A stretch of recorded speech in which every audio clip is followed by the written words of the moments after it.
next week on your special meeting. That's usually when I come, but we have our annual partners meeting scheduled for that night. I was talking with my office manager today, and next year we'll have the meeting on Wednesday so that you all can make it. We promise. But I do represent the Greater Parkersburg Convention and Visitors Bureau, and we go by Visit Greater Parkersburg because nobody knows what a Convention and Visitors Bureau is. So Visit Greater Parkersburg actually has a little bit better ring and better explains what we do, which is to import money into our community through encouraging tourism visitors to our area. And about a little over 13 years ago, one of the best things that ever happened to me in my life happened. I was able to move back to Parkersburg here and take over at the Convention and Visitors Bureau and be here for my mom as her health failed. And it has been an amazing 13 years. I love what I do, and I always enjoy coming out and talking about what we are doing at the CVB. And the City of Vienna is one of our funding partners. Although our funding is a little bit different than some of the other discretionary funding that you provide, our funding is codified in state law. We get 50% of the hotel motel tax that's collected. But I do feel it's important to come here and tell you what we're doing with that money. We are an independent nonprofit. Our board of directors is made up of 16 members, 5 of whom are appointed, including an appointee from the City of Vienna. We have 11 elected members, and of those elected members, 4 represent businesses or organizations from Vienna. We have Chad Weinbrenner, our incoming board chairman, representing Grand Point, Vinnie Conley, representing the PM Company, Madison McCoskey Barr, representing Scott's Marketplace, and Amanda Mott, representing Friends of Vienna. And our tourism partners from Vienna include Friends of Vienna, the Grand Central Mall, Grand Point, Hall's Chocolates, the Oasis Salt Cave, and Scott's Marketplace. And we believe that the annual Freedom Festival, I've worked with Rod and with Jack to help promote the Freedom Festival. We think that that has tremendous potential. And it's been great to see the changes and the improvements every year since it started. It's a very young festival, but again, I think it has a long way to go, and we want to be there and help with that. The packets that I brought this evening, they have our new 2025 Visitors Guide, and then there's a packet with just some basic information about the CVB and what we do. You know, we have about a $240,000 budget this year for marketing. We market primarily in Ohio and West Virginia. We like to fish where the fish are, and that is where most of our tourism visitors come from. We recently relocated our Welcome Center to 113 Ann Street, the old Point Park Marketplace down by the flood wall in downtown Parkersburg, and that's been a tremendous success for us because the old location, we were seeing between 500 and 600 people a year. This past year, we saw over 8,000. And each one of those people is an opportunity to get people to spend more money while they're here, see and do more, and also to encourage them to come back and see things that they didn't have time for this time. They're coming for the island, but they don't know about Henderson Hall or Hall's Chocolates or the Oasis Salt Cave. So our job is to get that word out to help our partners be successful. And by moving our location, I think we've really upped our game, and we are incredibly, our ability to do that has increased exponentially. It's location, location, location, just like in real estate. And it also is people, people, people. You can have the best location in the world, you can have the best facilities, but if you don't have people that have a heart for what they do, you're not going to succeed. And we have an amazing staff of paid staff and 24 volunteers that help us man the Welcome Center on the weekends. And we invite you all to come down and check us out, see what we're doing, see the new facility, and I'll give you a private tour anytime you want. And I'd be happy to answer any questions. Mark, I assume you all do a lot about when events are planned and getting them coordinated. Mm-hmm. We try to. Every time. You could give us a hand on this one, and nobody's asked me to say this, but Jack came up with his Freedom Festival for 4th of July because nothing was being done on the 4th of July. And he did it for the whole community, not just for Vienna. Right. And you've been there, you saw how many thousand people, Jack? Well, we're somewhere around 10,000, somewhere. Right, around there. well, there are only 11,000 people who live in Vienna, so it obviously wasn't all just Right. Vienna. Anyway, I heard that Parkersburg's trying to plan something for the same weekend. It doesn't make any sense, because we wanna have people come in, weekend after weekend after weekend in this community. There's no point in having competing events. They should have a different weekend, so you might suggest that to them. I fully support that they do another event, but it doesn't make any sense to do it on the same weekend when Jack's already got 10,000 people coming to an event. No, I agree. It's hard to find time in the summer when you're trying to do a new event. But like I say, I have been to the Freedom Festival. I've seen the growth that it's had over the first couple of years.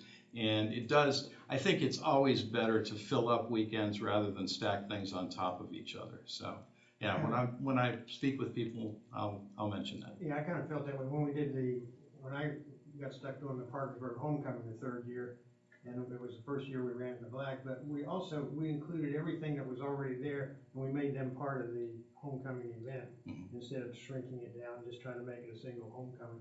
And if everybody in the community can work together, we can bring people to this community that don't ordinarily come here, or people that just happen to be here, say, wow, look at that, and that will bring businesses and new residents. So, and I appreciate what each of you are doing to keep this process moving on.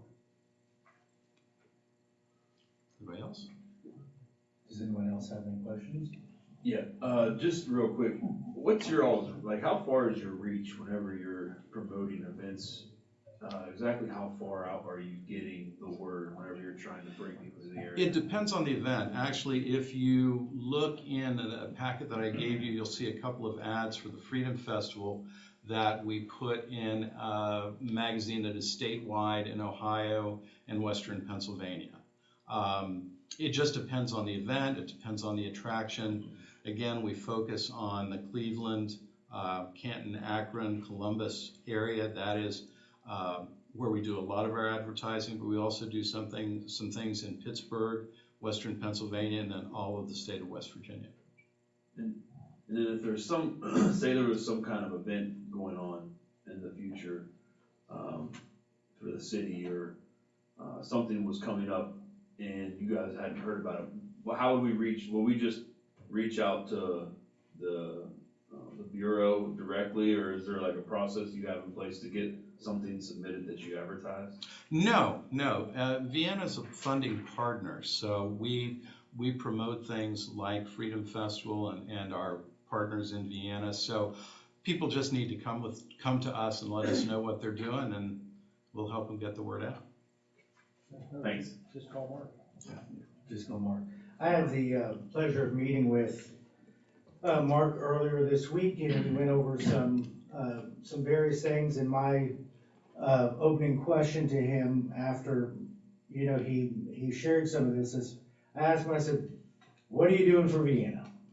And he proceeded to go into a lot of detail, a little more detail than this evening. And one of those things that I learned is that we have a representative from the city of Vienna that's appointed on that board. And we also have a representative from the Freedom Fest.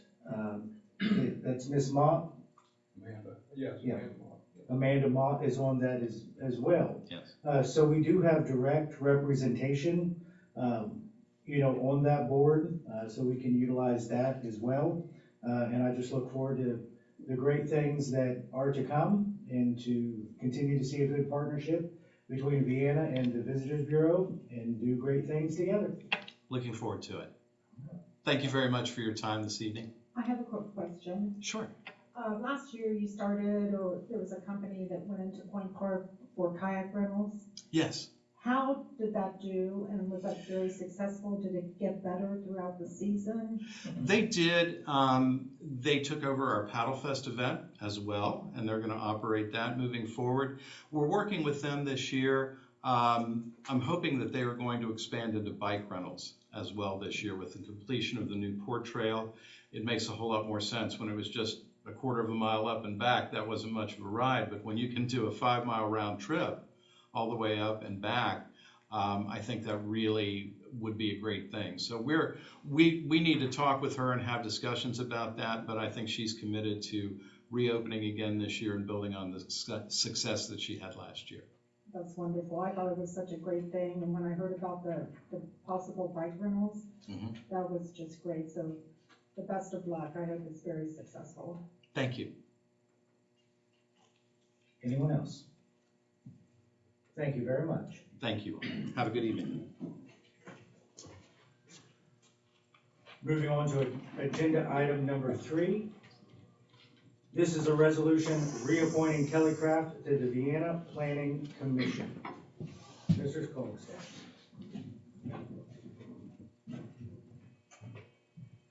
Let me get through this slide.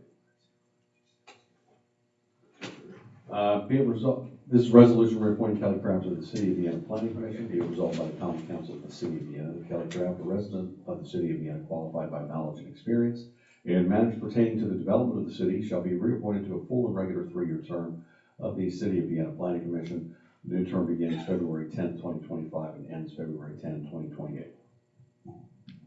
Do I have a motion to accept this resolution? Second. Being moved and seconded, it is now open for discussion. I think Kelly's done a great job on the planning commission, and I really support her being reappointed. Anyone else? No further discussion. Because we have Councilman Leach calling in via phone, Recorder Smith will poll the council. Councilman Dietzler? Yes. Councilman Leach? Yes. Councilman Morrison? Yes. Councilwoman Rhodes? Yes. Councilman Sassen? Yes. Mayor? Yes. And I say yes. Motion passed 7-0.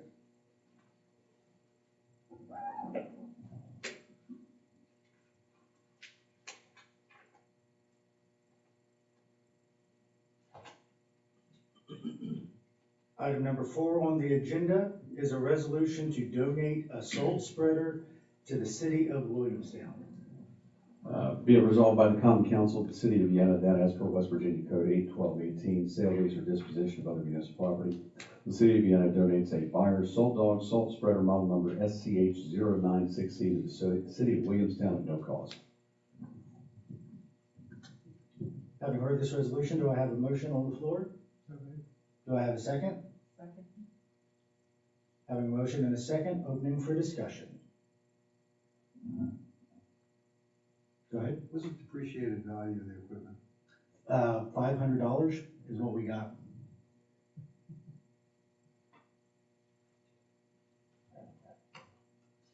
This is just to clarify, this is an older unit that we don't utilize, we haven't utilized in a number of years, and was sitting in our inventory, and this will go a long way to help Williamstown and be able to meet their needs. Any other discussion? Having no further discussion, Recorder Smith, if you poll the council. Councilman Dietzler? Yes. Councilman Leach? Yes. Councilman Morrison? Yes. Councilwoman Rhodes? Yes. Councilman Sassen? Yes. Mayor Emmerich? Yes. And I vote yes.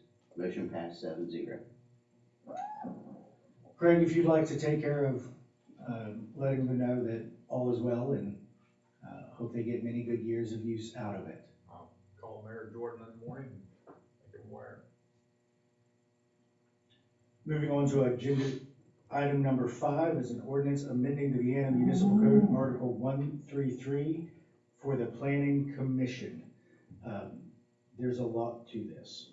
We can just read it by title, and I'll answer any questions that anybody has or may have about the ordinance, if that's okay with you, Mayor. All right, go right ahead, sir. This is an ordinance amending Vienna Municipal Code Article 133 Planning Commission, specifically Articles 13303, 13305, 13306, 13307, and 13308, updating certain provisions to put them in compliance with state code. I must apologize, when I sent the agenda out, this is the first reading, it takes 2 readings. Yeah, just so you guys, for the folks that are new, all ordinances require 2 readings.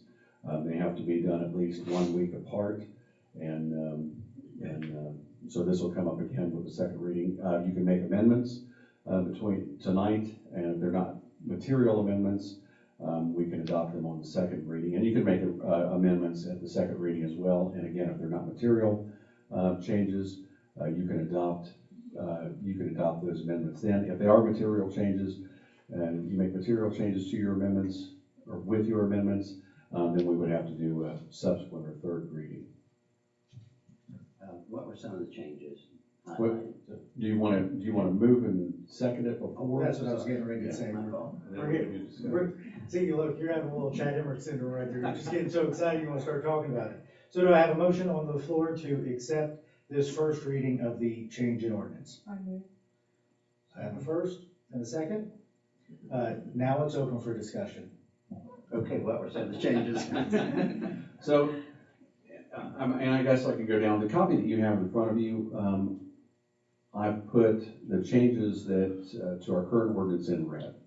And what happened was, at some point, and I can't remember exactly when, when the state government when the legislature was changing how some of their things were being supervised, they moved the fire marshal's office under the Department of Homeland Security and so forth.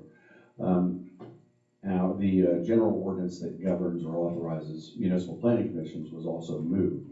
So our ordinance was probably fine from the time that it was moved, but it made a reference saying that our authority came from that statute that was repealed, and then essentially put a lot of the same powers into another section of the state code. So to specifically go into it, it clarified in paragraph A, the planning commission in our instance consists of 9 members. They have to be residents of the city of Vienna.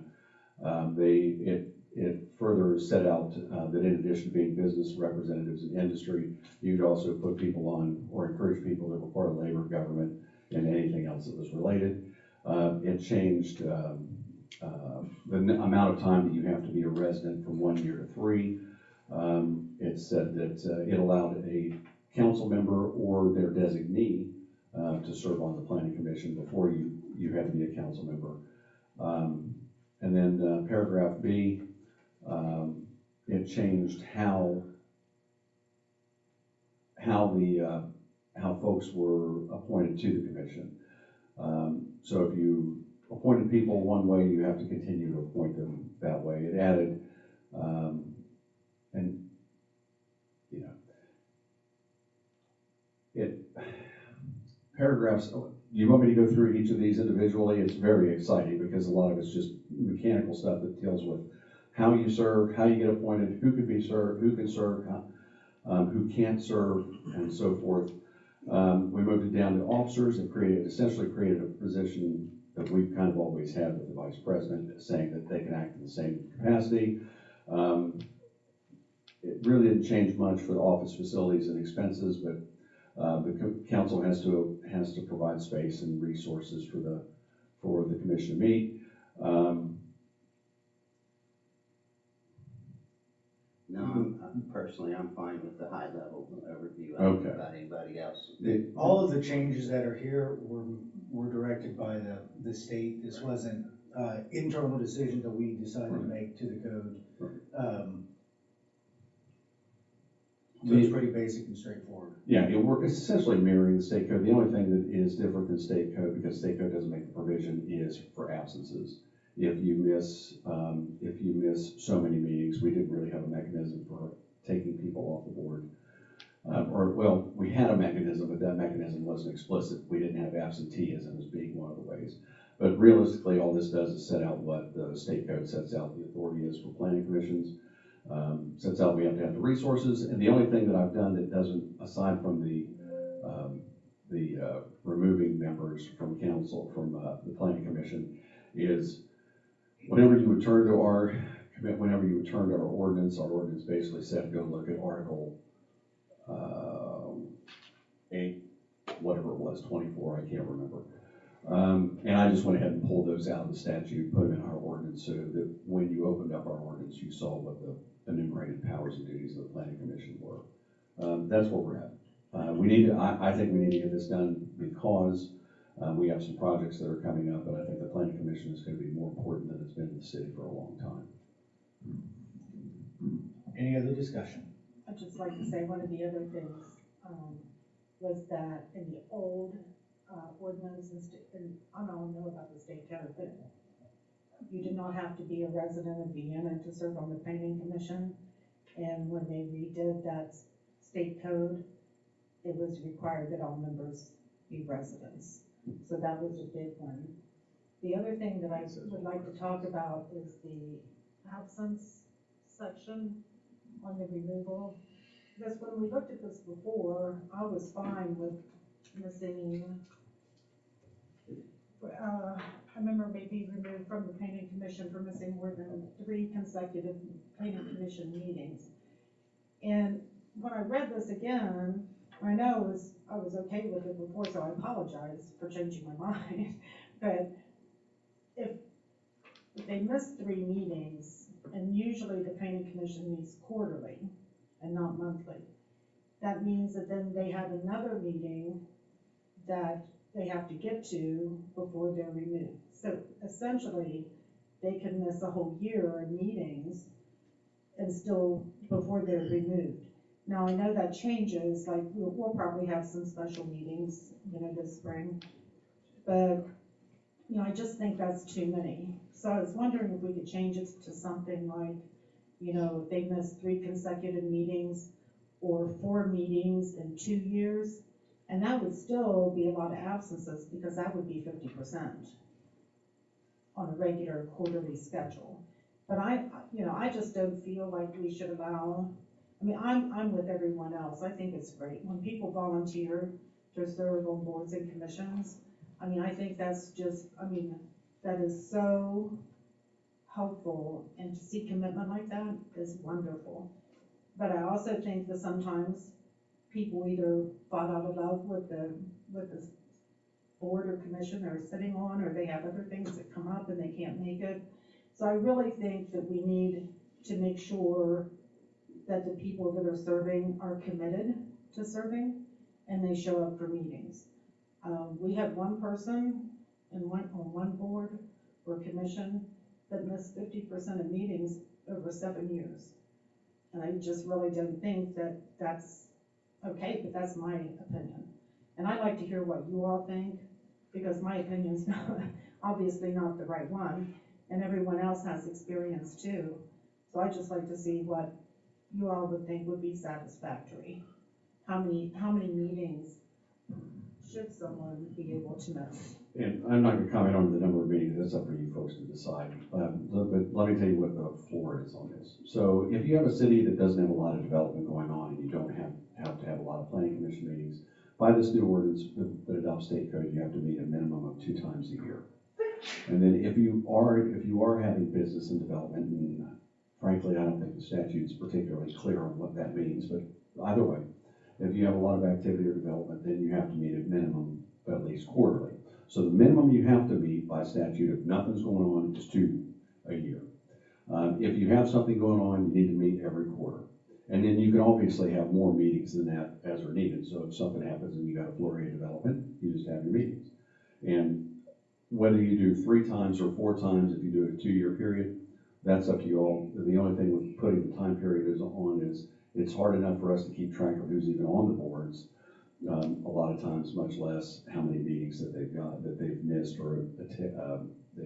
or attended or what have you in a period of time. But I'll change the ordinance however council wishes. But like I said, your floor is 2 a year, or if you got a lot of business, quarterly.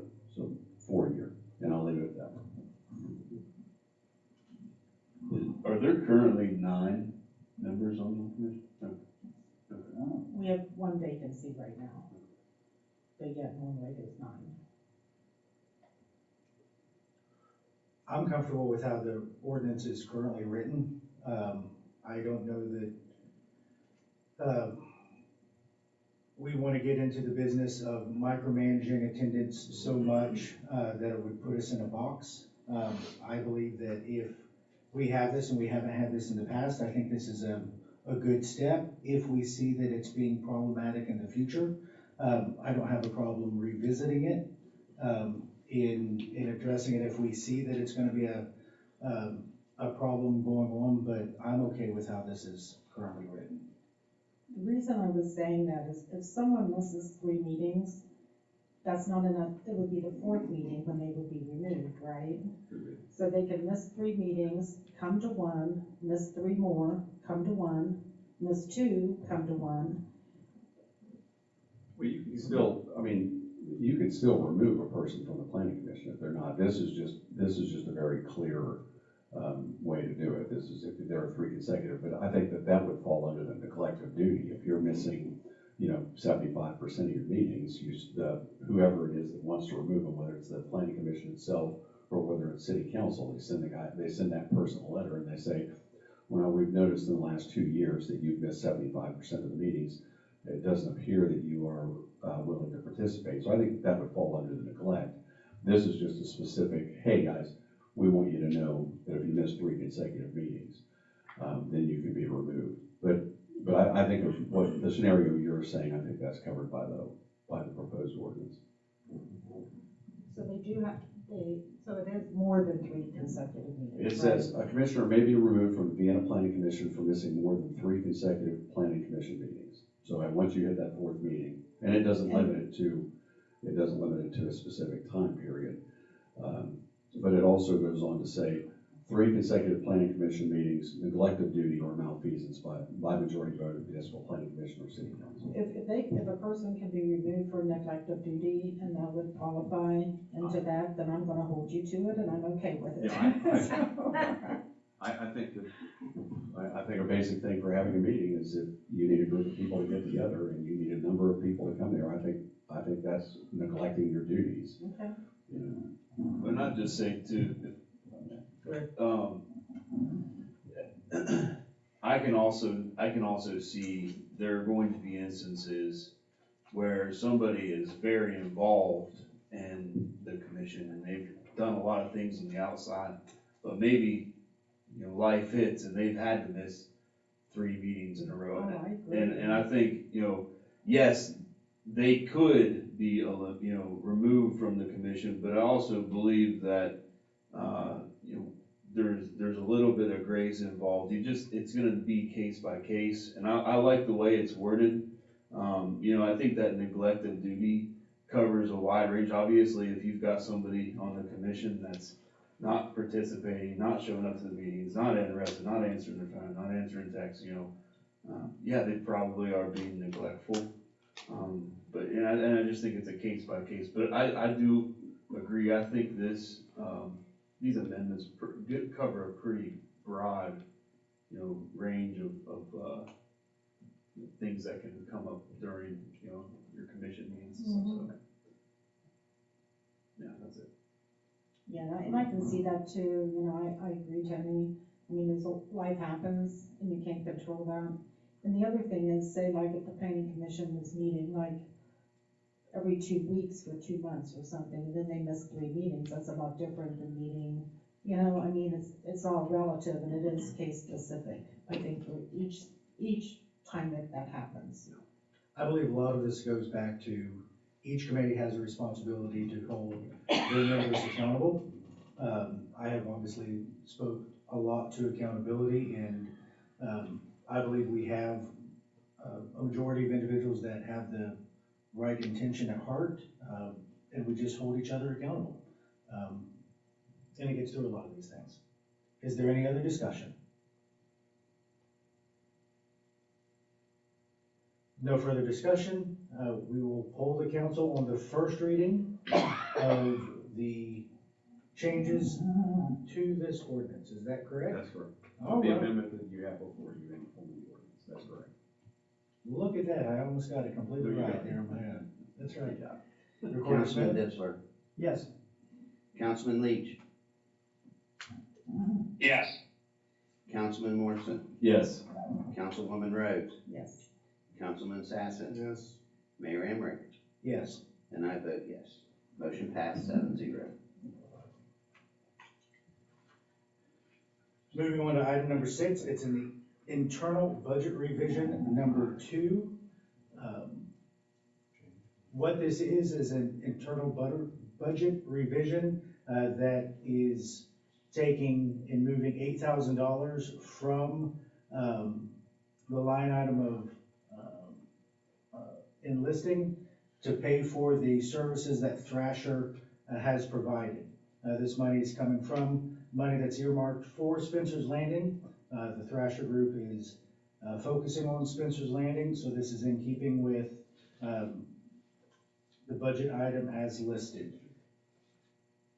Do I have a motion on the floor to accept this budget revision? So moved. Do I have a second? Second.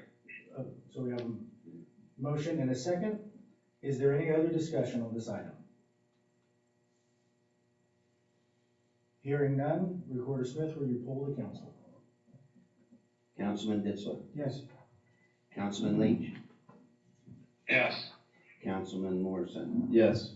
Councilwoman Rose, Yes. Councilman Sassen, Yes. Mayor Emmerich, Yes.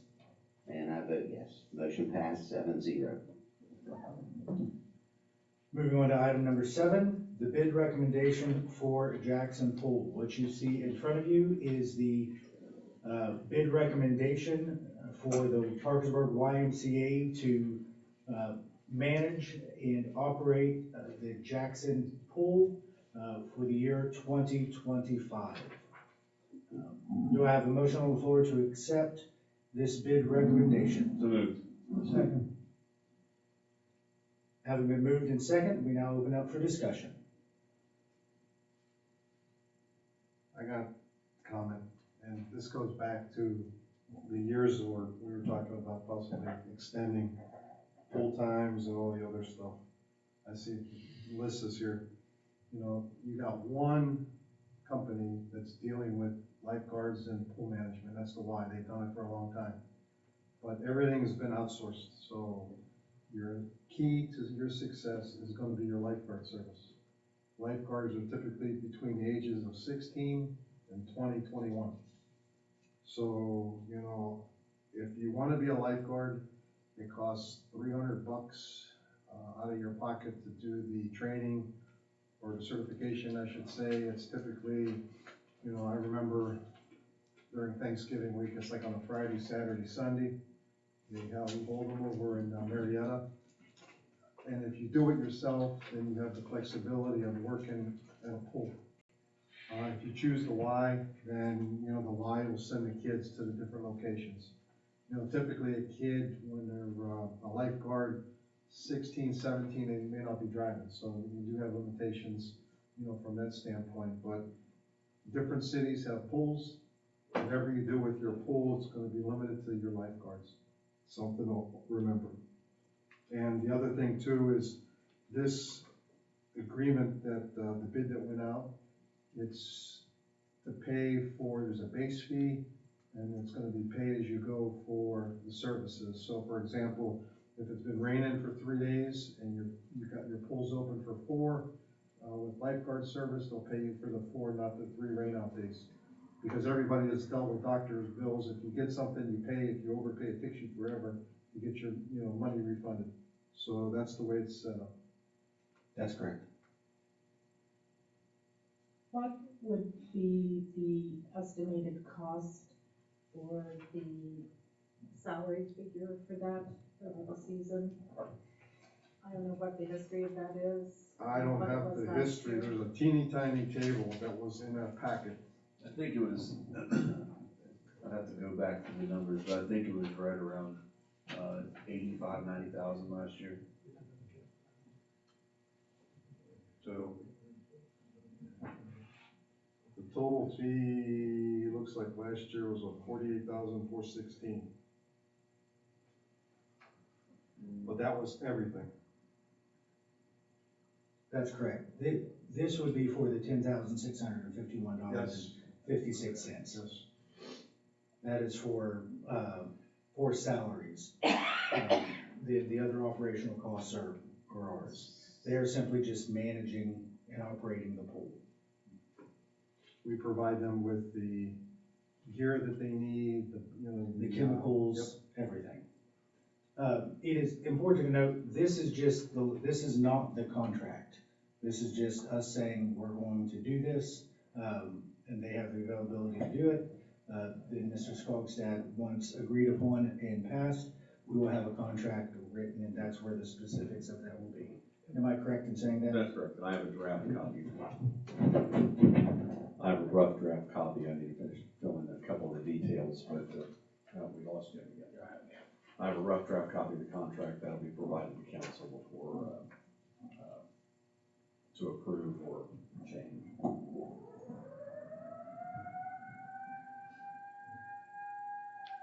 Are you there?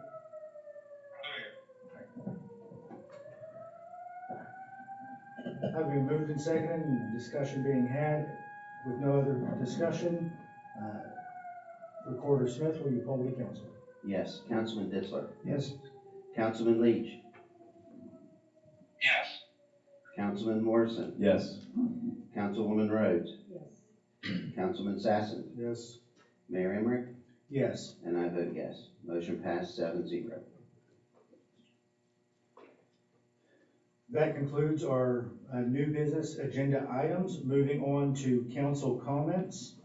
I have just a couple of announcements.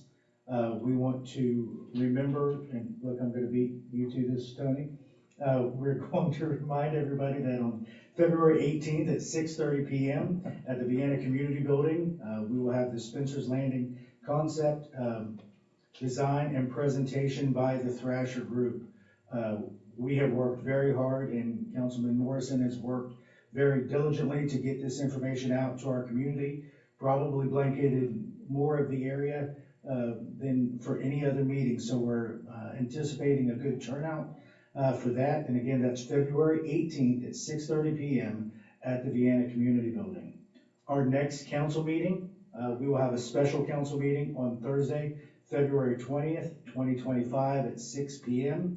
And that will be for our outside agency presentations. Those are those outside agencies that will come and present their programs that represent the agencies that we support out of city budget. That's all the announcements I have. Does anyone else have any council comments? You have a lot? No, I don't got a lot. You bring up the comment about the budgeting process starting. And one of the things as we go into the 25-26 budget, as a city, we ought to have goals and objectives. They ought to be defined ahead of time. And then as we're reviewing the budgets, we keep all that in mind. And one of the things too is once we're into the new fiscal year, we ought to report out on how we're doing against our goals and objectives on a monthly basis.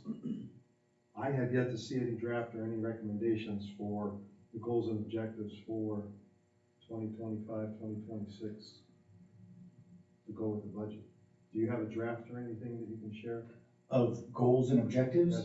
Yes. Historically, I don't know that that has been done. I know, that's why I'm bringing it up. So the answer to your question would then be no. Have we sat and talked specifically with each of the department heads? Yes. As far as goals and objectives, are you referring to your big projects that we're trying to address? Are you talking about programs? I'm talking about anything and everything. You go through, you're gonna have programs, you're gonna have projects. As a city, you also ought to be reporting out on, okay, OSHA reportable injuries. Okay, as a city, how many people have we injured? And know what those injuries were. You can't list people's names, but you can at least say, person dropped their back or they, lacerated their finger. There ought to be different sets of goals across the different departments. And then everything ought to roll up and we ought to know what they are. Prior administrations, they have a budget, they went on. And the company that I'm with, 37 years, you knew what your goals and objectives are for the year. Your merit increases in everything that you do are based on how you perform. As a city, we ought to be doing the same thing. So to answer that, no, there's not anything in place. If you would like to work with my office and review and put together a projected goals breakout, I would be very much welcome to be able to do that. Our goals are set primarily by each department on what they hope to attain and achieve. Some of the information that you have talked about gets rolled up and is presented in a monthly mayor's report that I get, that used to be put on the website, and we're getting that updated to get that started back up and rolling again. So you'll get reports from each of the department heads on what has went on in their department, what they have achieved, and what kind of the status of various things that they're working on. As far as like from the police department, calls and responses from the fire department, what the public works department has set forth and has done. But I'm very open to sit down and talk with you to see what you think that would look like, and we could possibly put something together. Okay. I just find it odd that we're doing a budget and there's nothing like that in mind. Mayor, Go ahead, sir. it might be helpful, the budget year is July 1st to June 30th, so the budget that we're on right now was set by the previous administration. That was all Yes, done. So what you're talking about is July, planning the budget, June. planning the budget for next year. Yes, which we're gonna be starting to review and we're planning. Okay, I Next week. didn't, because it sounded like you're saying we should have done it for. No, they haven't done it in the past. Going forward, we gotta do things different. We ought to have something. And again, like, if you want to schedule time, we can sit down and discuss that and see what that would look like, and kind of prioritize. I guess the question that I would have would be, who's setting those priorities? Is that we as a council? Is that department head? Who's setting those various goals? Because I can sit in the office and set goals, but they may not mirror the intent of council. So I would want to make sure that those goals are fair and impartial, and that they don't favor any particular department in a whole, but would look overall at our entire city and meet their goals. Am I off with that? So the first question that we'll address is, how we as a group, because we lead, guide, and direct this city as a collective. And I would want input from everybody about what those goals look like, in set. Anything else? I have a question. Okay. What Henry said brought up, just something in my head. Do we have a department that handles safety and OSHA violations, OSHA education, injuries? Do all those reports go to one person, and is that person in charge of collating that data? I mean, I can see it being really important with Parks and Rec and like the Public Works Department, but I don't know I've never heard anyone talk about it. I didn't even think about it until he said something. Stephanie Brothman in HR handles all matters related to personnel, so if there's accident injury reports or any of those things, that all goes through. We don't have a separate safety department. I knew that. All of that runs through HR. Okay, cool, thank you. You had your hand up earlier to speak, sir? I just wanted to apologize in advance. I will miss the second special meeting, which is March 6th. My sister's husband passed away 2 weeks ago, and his celebration of life has been scheduled for March 6th from 6 to 9. So I will not be appearing in person or by phone. Our sympathies go with you and your family, and we completely understand. Anyone else? I just want to echo what Mayor said.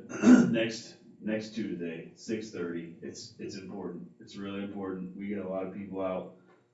Big decisions are going to be made in the next several months, and we want as much possible feedback as we can get. And I did appreciate Mr. Gibbs' remarks tonight. There is an air of caution that the city's going to be taking for the properties, and I think it's important that people know that We've got really smart people that have law degrees that are going to be making sure that this city is not going to be taking on any undue liability. And I applaud the people that are going to be digging into the books and figuring out, making sure that we're not doing anything to put ourselves at any undue risk. So, but I do appreciate your comments. Thank you, sir. Just in closing, I'd like to say I've gotten asked several times, what this past month has been like taking office and sitting in the mayor's seat and working with this council and department heads. I have nothing but praise for every one of our department heads and our staff. It has been a wonderful period of time. I think that some people expect a different answer, but I'm here to tell you that we have an amazing group that represents the city every day in each of their positions as a department head, and we have a tremendous amount of very talented and very goal-oriented and dedicated employees to our city, and it has just been a great privilege to get to know each and every one of them and work with them. So kudos to all of them, and we're very excited about great things to come.